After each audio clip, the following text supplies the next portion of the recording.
Good morning, class 11th, Economics, chapter 5th, Presentation of Data, Textual and Tabular Presentation. We have already done textual presentation in our last lecture. Now we are doing tabular presentation.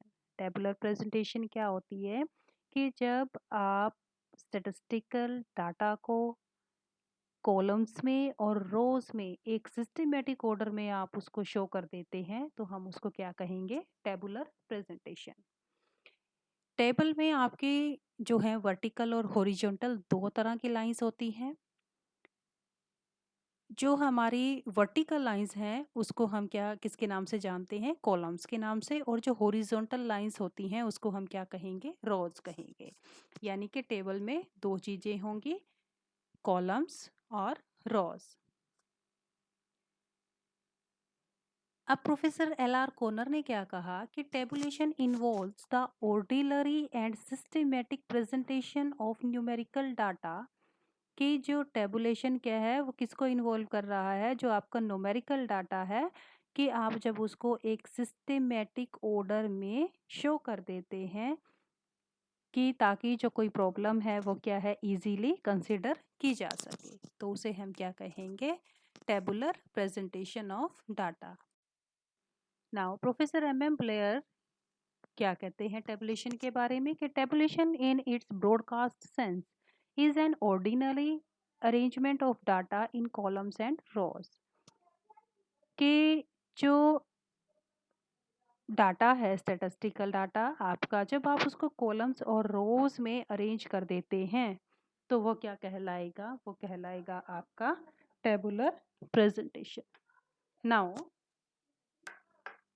We are doing components of a table.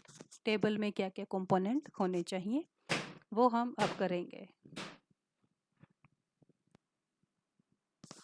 Now components of table, first is table number. जब आप table maintain कर रहे हैं तो आपको उसमें table number mention करना है कि टेबल 1 है, 2 है, 3 है। सो इससे क्या होगा कि जब आप उसको ऑर्डर दे देंगे तो हमें इजीली ये पता चल जाएगा कि कौन सी इंफॉर्मेशन कौन से टेबल पर लोकेट है।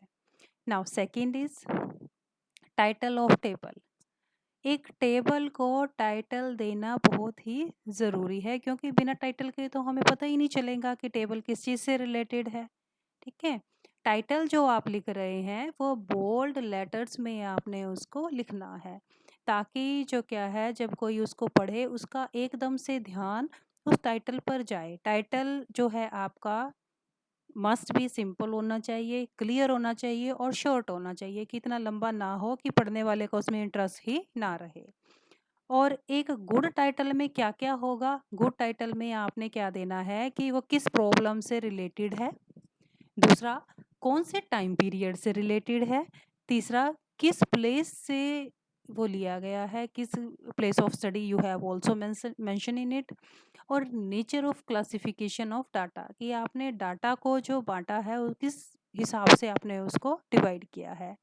सो यानी कि कहने का मतलब क्या है कि टाइटल आपका छोटा हो बट कंप्लीट होना चाहिए सभी तरफ से, ये ना हो कि उससे इंफॉर्मेशन क्लियर ही ना हो रही हो।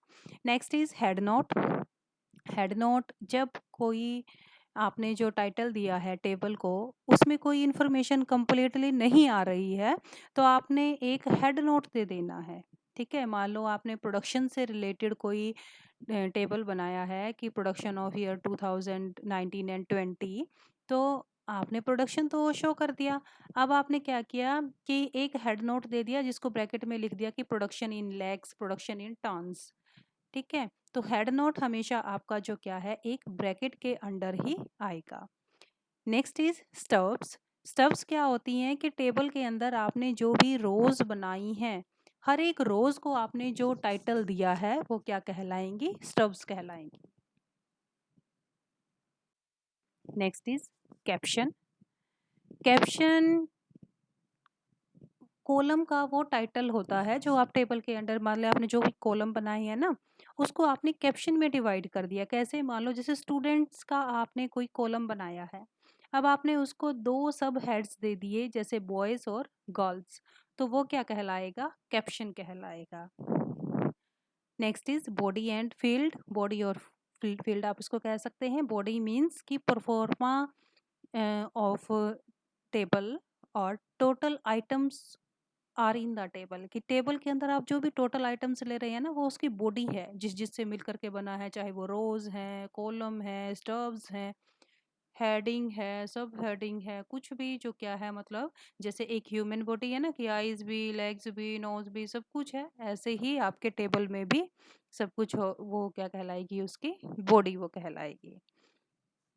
बॉडी जो क्या है, एक टेबल का इम्पोर्टेंट पार्ट होती है, जिसमें हम डिफरेंट आइटम्स को टेबल की उसमें हम रख लेते हैं, और हर एक आइटम के क्या बोलेंगे उसको? सेल बोलेंगे। ठीक है, जैसे हमारी बॉडी सेल से बनी हुई है ना, वैसे ही टेबल की बॉडी को भी आप क्या करेंगे? हर एक आइटम को सेल से आप उसको नोट कर देंगे। Seventh is foot note. Foot note जो है टेबल के लास्ट में दिया जाता है।